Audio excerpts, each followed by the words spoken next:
People are joining in. Wait a more couple of minutes more. Hey everyone, hi.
Hey everyone.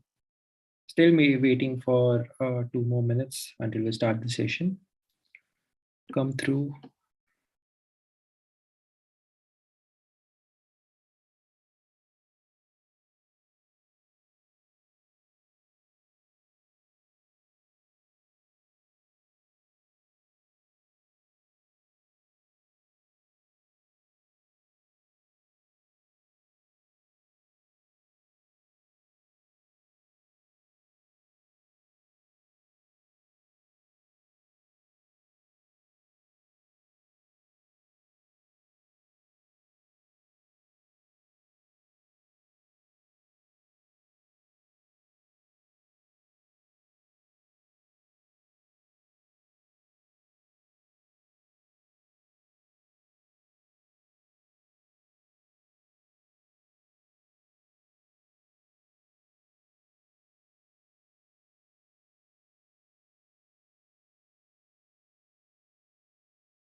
Okay, I think we are good to go.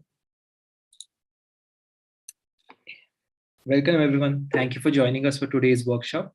We have with us today Vishwa from the Graph. Thank you so much for taking the time out. With Vishwa, we will be talking about building decentralized GraphQL APIs with the Graph. Without further ado, let's begin the workshop. Over to you, Vishwa. Thank you so much. I will share my screen. Also, so sorry everyone for my voice today. Please bear with me. I've been sick for the past week. That is awful. Cool. I hope everyone can see my slides.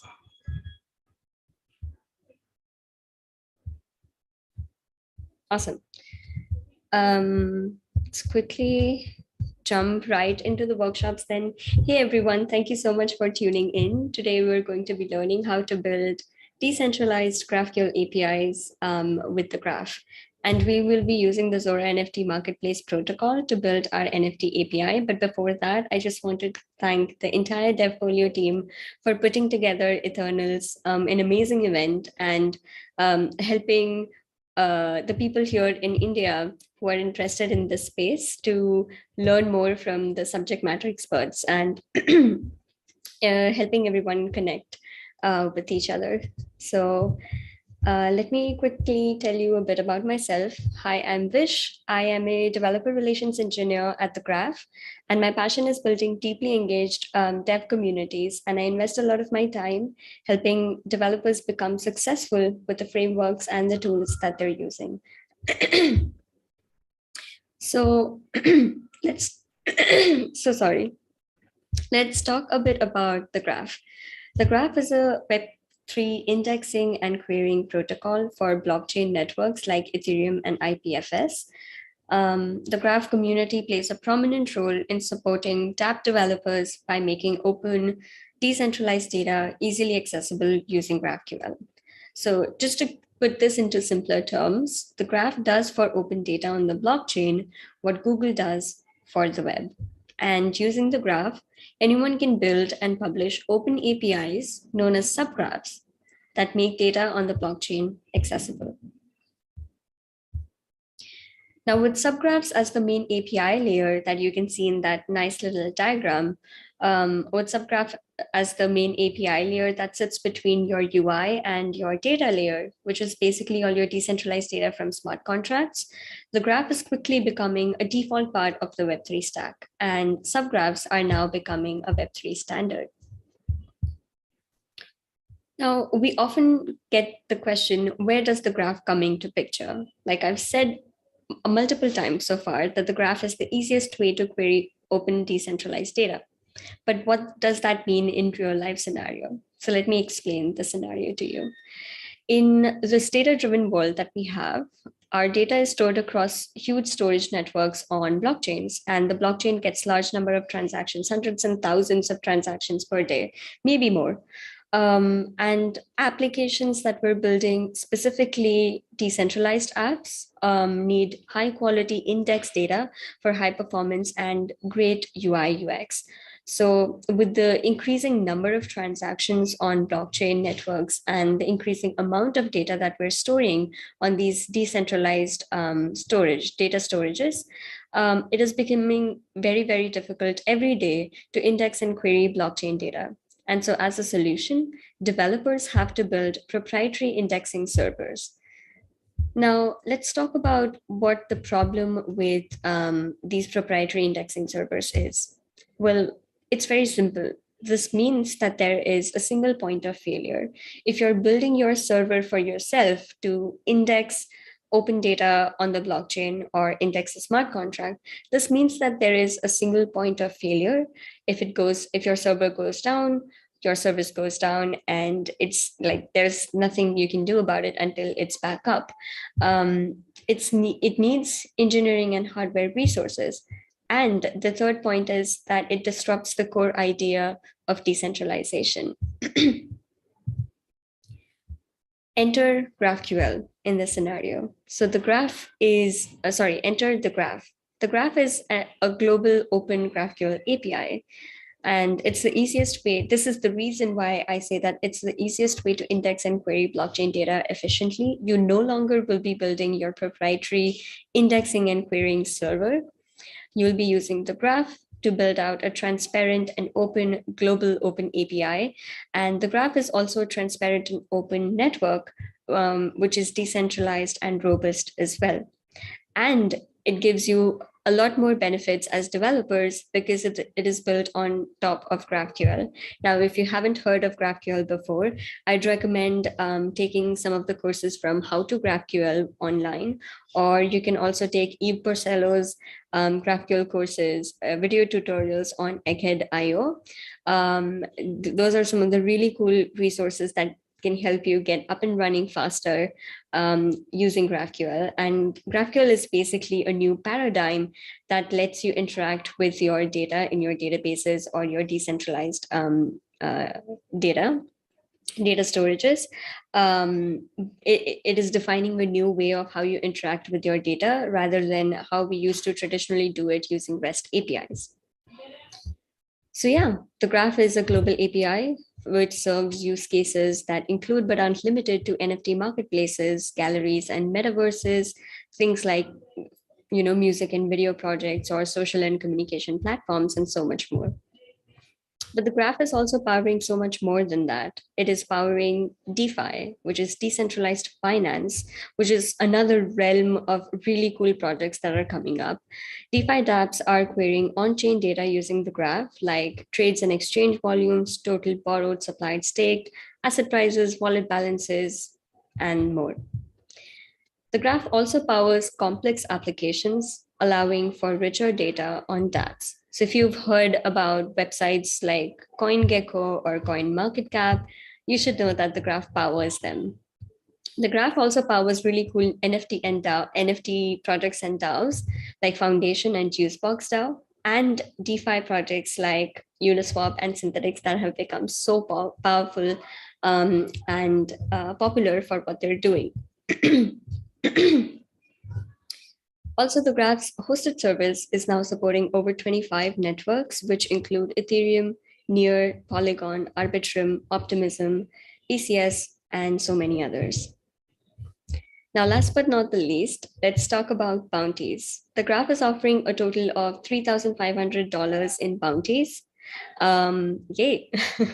1,500 DAI go to the best use of an existing subgraph or subgraphs. If you use multiple, you get bonus points for querying multiple existing subgraphs that are on the Graph Explorer.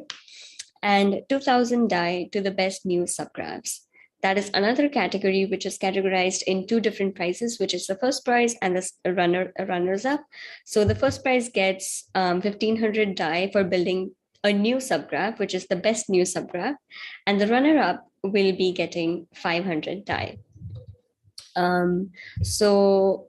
I've offered the bounties already, but you all must be thinking, we've learned about the graph, what it does, how many projects are built using on top of the graph, or what subgraphs are, blah, blah, blah. But how do we build out these subgraphs, or how do we query these existing subgraphs, or even simpler, like where do we find these subgraphs? So let's quickly go ahead and do a demo, go over how you will be building your first subgraph, like designing it to deploying it, and what is the product of the graph that you will be using for designing and deploying your subgraph. I don't think I'm sharing my entire screen, so entire desktop. So let me share again, and we can get started with building out the subgraph demo. Share entire desktop. Awesome. I think I'm sharing my entire desktop now. So the tutorial for the sake of this workshop that we will be using is this one. Someone will be sharing that in the chat, the link to this tutorial in the chat with you. So please make sure that if you're interested in submitting a project against our bounties, you are either creating a new subgraph, or you're either querying an existing subgraph. And for that, you will be needing some knowledge about how to build subgraphs or how to use the Subgraph Studio. So please go ahead and check out this tutorial. It's an amazing guide, which I often use to get people very quickly set up with subgraph development. So we will be using this guide. And also, here's a quick look at the Graph website, APIs for a vibrant decentralized future. So if you go to products and go to Subgraph Studio, which is like the development environment for people who want to create, manage, and publish their subgraphs and their API keys, you should go to the Subgraph Studio. And here's what the studio looks like. So very quickly before we get started, there are a few prerequisites that you need to know. The first one is to get the best experience out of this workshop and to follow along. It's a prerequisite that you have Node.js installed in your machine. And if you don't, please don't fret, you can do it later on in your own time when you come back to this workshop. And then the second one is the Metamask Wallet. So Metamask Wallet is basically a crypto wallet that can be used to manage all of your crypto assets. So the Metamask wallet will be used to sign you into the Subgraph Studio. It is just like signing into any other platform or any other website using your Gmail account, but the decentralized counterpart of it. So instead of your Gmail account, you will be using your crypto wallet as your identity and using that to sign into your Subgraph Studio and managing your entire dashboard there. So this is another prerequisite, and it's very easy to get started with setting up a Metamask wallet and getting started with the Subgraph Studio using that wallet. All you need to do is go to the Subgraph Studio and connect the wallet using, connect to the studio using your wallet. So there is a connect wallet option, and you will need to sign into sign a message from your wallet itself, and it will take you to your dashboard, which kind of looks like this. So currently I am signed into my, if you look at this here, this is my address, public address, and I'm signed into my into the Subgraph Studio using my identity, which is basically my MetaMask wallet. And yeah, so the first step that we need to do here is go to the Subgraph Studio, which looks like this. And here are all the subgraphs that you can see, and click on create a subgraph. Now this is going to ask you for a subgraph name. We should call this what? ETH API stands for Eternals API and not Ethereum API. And select the network, which will be Ethereum mainnet for deploying it, and click on continue. And this will take you to your Subgraph dashboard, right? So here you can see all details about your subgraph currently, the display name. You can also pop in your subgraph description if you want to make it public, source code, website URL, blah, blah, blah. If you have a GitHub repo, then you can pop in the source code here. And a bunch of other cool things that you can explore once you get into this. But some of the things that you need to know are the status, subgraph slug, and deploy key. So the status here is currently undeployed. It's because you haven't created you haven't designed your subgraph yet. You've just created a subgraph and you haven't written anything inside it yet, and you haven't deployed it yet, which is why it says undeployed. So once we write our subgraph and we deploy it, it will change to deployed. And the subgraph slug is just like a subgraph name that you will be using every time you want to refer to your subgraph. And the deploy key is something that you will be using to authenticate your subgraph, and also to temporarily share it with other other platforms or other front ends. But that's a story for later on. Let's quickly go through some of the documentation that we have here. This is the nifty part of the Subgraph dashboard, is that all the documentation, all the commands that are relevant to you are already here on the right side of your Subgraph dashboard, and you don't have to actually check out the docs separately or have another tab open. So we can categorize creating, designing, or writing and deploying a subgraph into three main parts, or three main categories of commands that we'll be running. The first one is installing the Graph CLI. So the Graph offers a CLI tool that can be installed using either npm or yarn, and both the commands are here. So for that, you need Node.js and npm installed on your machine, and using that, you can just copy this and go ahead and install the Graph CLI. And what the Graph CLI will do is give you a bunch of really cool utility commands that will then let you initialize a subgraph or scaffold your first subgraph project, bunch of cool things.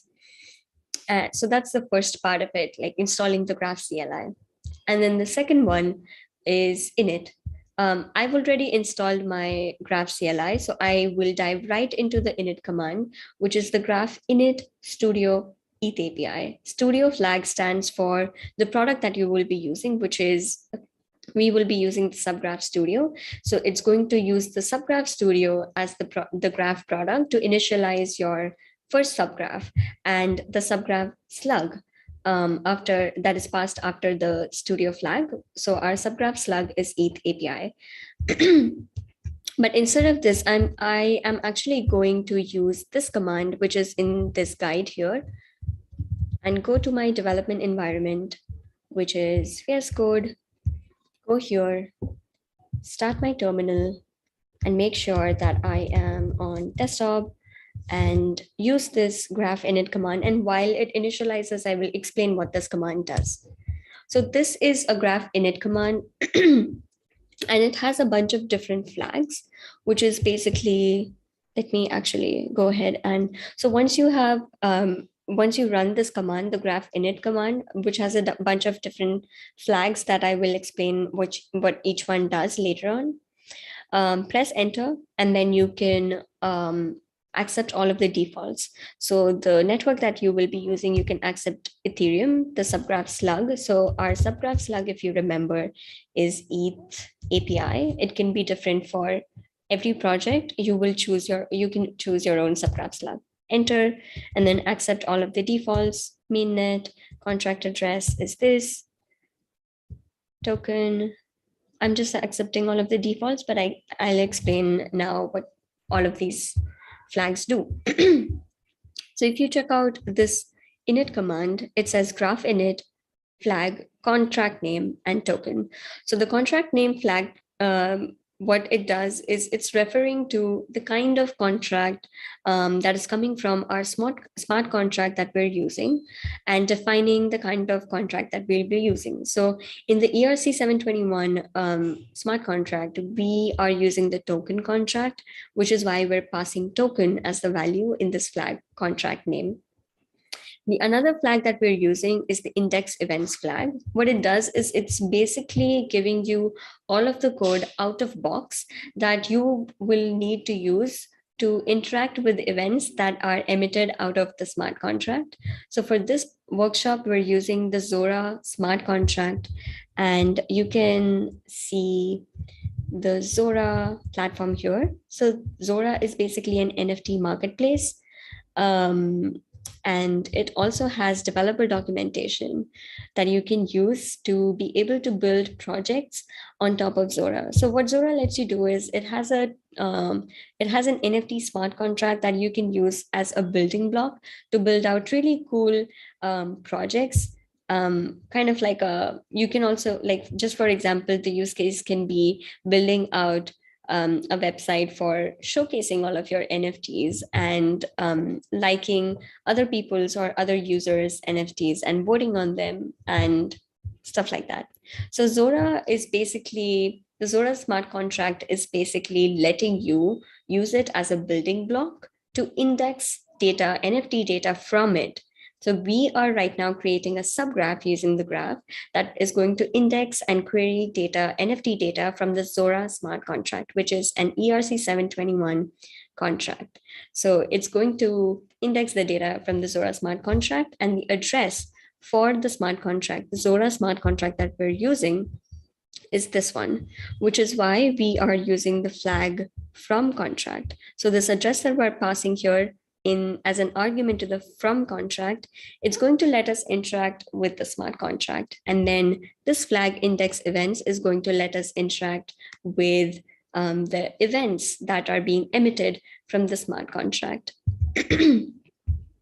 So our command has been run successfully. And what we're going to do is, if you can see here, ETH API folder has been initialized, which is our subgraph folder. And I'm just going to quickly open it, and we can start exploring our subgraph. Cool.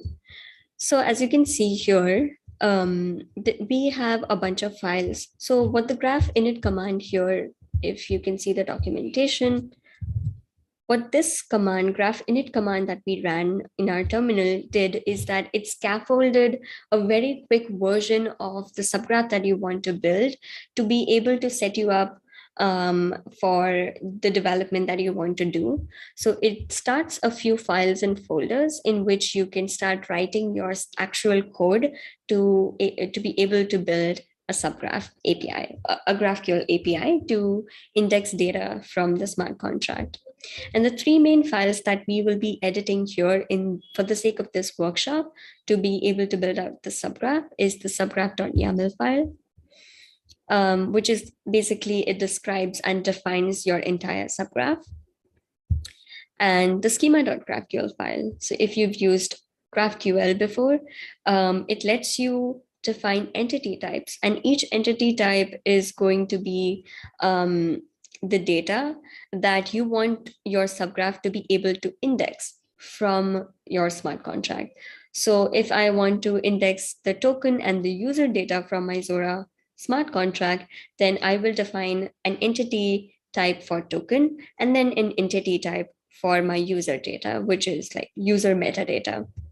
So all of that code is going to go inside schema.graphql. And then there's also going to be another file called mapping.ts file. And what mapping.ts file does is it will contain all of the assembly script code. Assembly script can be seen as TypeScript. If you've used it before, you might not have a lot of problem understanding the syntax, as it's very similar. Mapping.ts file is going to be the file in which you define all of the code or all of the functions that you want to map to the actual events that are happening on the smart contract. So while you're indexing the data from the smart contract, if an event occurs on the smart contract, you want to be able to handle it on your local using your local code here in the subgraph. And so you will be writing functions in assembly script, and those functions will be defined here. As you can see, you already get a lot of boilerplate code, but we will be making some changes to this code. Cool. So let's go ahead and get started with the first thing that we want to do here is explore the subgraph.yaml file. So as I said already, this is the address of the smart contract that we want to interact with. There's another option of creating a start block. I'm pretty sure it's this, yeah, start block. And I will get the start block from here, but you can also get it from Etherscan. On the contrary, yeah, if you can see here in this guide, this is the start block for the Zora smart contract at this address that we are going to use. Why we're doing this, why we're defining a start block, is because once our subgraph starts indexing, if there is no start block defined, it is going to start indexing from the genesis block. So if in case we know that a particular smart contract is starting from a particular block, if we know the starting block of that smart contract, we should definitely go ahead and define it using the start block here, in the source here, in the subgraph.yaml file. The next thing that we're going to do is change the entities to token and user. So basically, this is like telling our subgraph that, hey, listen, I want to define two entities. So what that means is I basically want you to be able to index two types of data, which is token data, that is the NFT tokens that the users are holding, and user metadata. So this is us telling or defining all of the data that we want our subgraph to index in simpler terms. And the next part that we are going to edit in the subgraph.yaml file is the event handlers. So event handlers are basically, as I said, every smart contract is going to have some events that it is emitting, like, transfer event that is happening, or token URI updated event that is happening on the smart contract. What that basically means is that the URI of the token is being updated. So we need to be able to handle that event when it happens on the smart contract while indexing the data. And how we're going to handle those events, we are going to write event handlers in our mapping.ts file. So this is where we define all of the event handlers that we are going to be working with. So for the simplicity and for the sake of this workshop and to keep this simple, I'm only going to define two event handlers here, which are for the events token URI updated and transfer. So just as a quick overview of what these events do is whenever the URI of a token, an NFT, is updated on the smart contract, or whether a new NFT, a new token is being minted, this event is going to be emitted. And we want to create an event handler that handles this event. And that mapping will happen using assembly script in the mapping.ts file that I showed you here in the source. And then the second event is the transfer event. So what happens if a token is being transferred, the ownership of a token is being transferred from one user to the other? Then in that case, a transfer event from the smart contract is going to be emitted, and we need to write an event handler to handle that kind of an event happening. So these are the two events that we will be dealing with and that we will be writing event handlers or helper functions for. So with that done, let's go to the schema.graphql file. And let's get rid of all of that because we defined two new entities, which are basically token and user. So those two entities are going to be the two types of data that our subgraph will be able to index from the smart contract. So there are two types of data that our subgraph will be able to index is token data. So all of the NFT data that the users are having under their ownership, and the user metadata. So all of the metadata about the users. So let me go ahead and for simplicity, let me just go ahead and paste that here so that I can explain it well to you instead of typing it all out. So to be while we're defining our schema.graphql, what the graph does is, this is basically more of a GraphQL thing than a graph thing.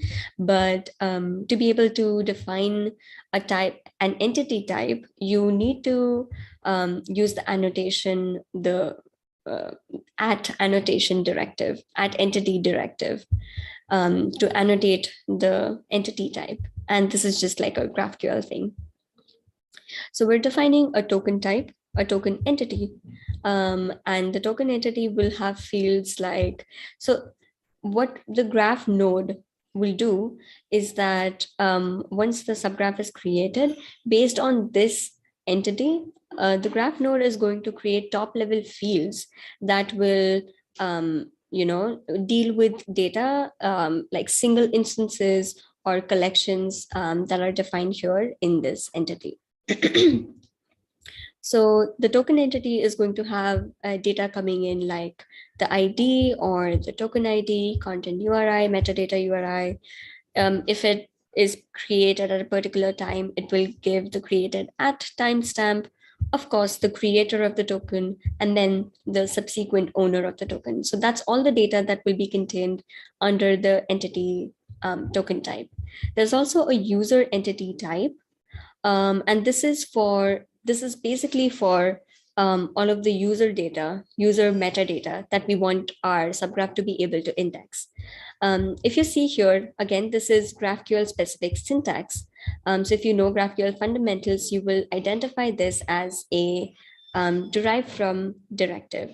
So this is the derived from directive. We're using it basically to create one-to-many relationship between the owner and the tokens that they are either owning or creating. So here in the first one, we have owner and token relationship between tokens and owners. So every owner will have some tokens that they will own, and then creator and created. So every creator will have some tokens that they have created. So we're basically defining a one-to-many relationship. And the reason why we're not using an array for a one-to-many relationship is because it's better like using the derived from directive is better in terms of performance when we're indexing and querying the data. So this is basically the schema.graphql file that we've defined. And let me quickly go ahead and jump right into the code generation aspect. So once we've defined our schema.graphql, we are going to go ahead and pop in the command code graph code gen. And what this will do while it's doing, it already generated. Wow, that was so fast.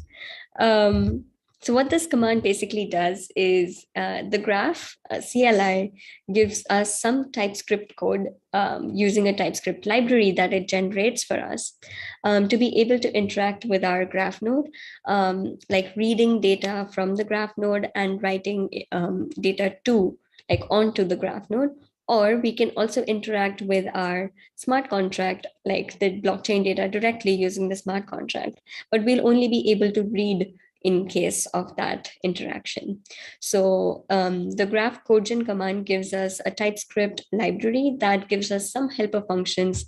If you see here in generated, you see token.ts and schema.ts. So using the TypeScript library that the graph codegen gives us or generates for us, it gives us some helper functions in these two files that let us interact with the graph node and the smart contract. So the token.ts file has some helper functions defined that let us interact with the smart contract, which is on the blockchain. And the schema.ts file helps us define this, helps us interact with the graph node. So writing data to the graph node or reading data from the graph node. And that's all we need to know for the sake of this workshop or for the sake of building a subgraph. You don't have to make any changes to this. This is just like the generated boilerplate code that you get out of the box by using the graph codegen command. All you need to do now is make some changes to the mapping.ts file that we will now go ahead and do. And let me quickly explain what we're going to do. Let me copy this. Yeah, that's all we need. Cool. I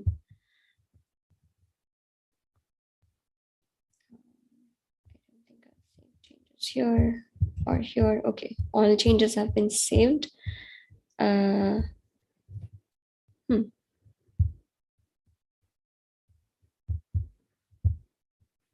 and user have been defined. I'm not sure why it's not taken token or user.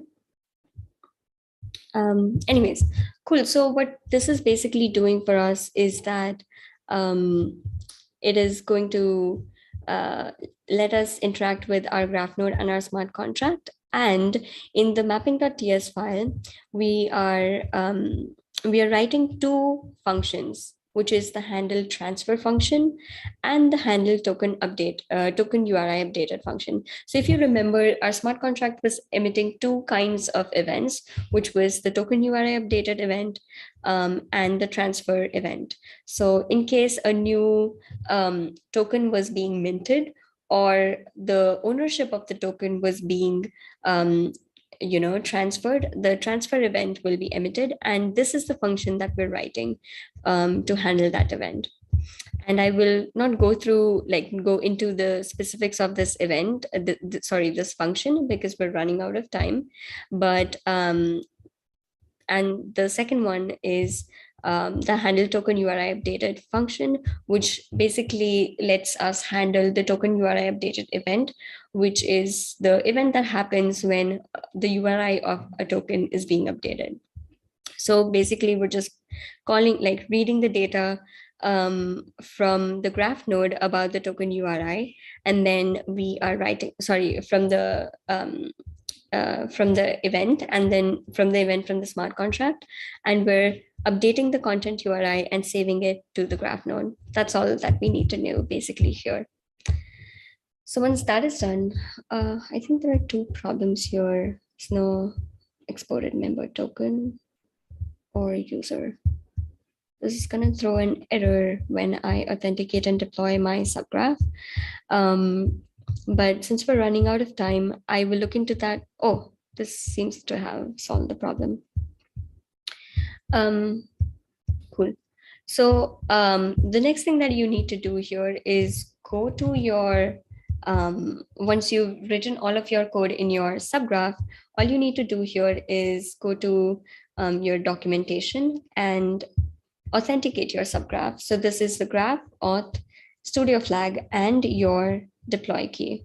So as I told you, this is going to be your deploy key, and this is where you will use it to authenticate your subgraph.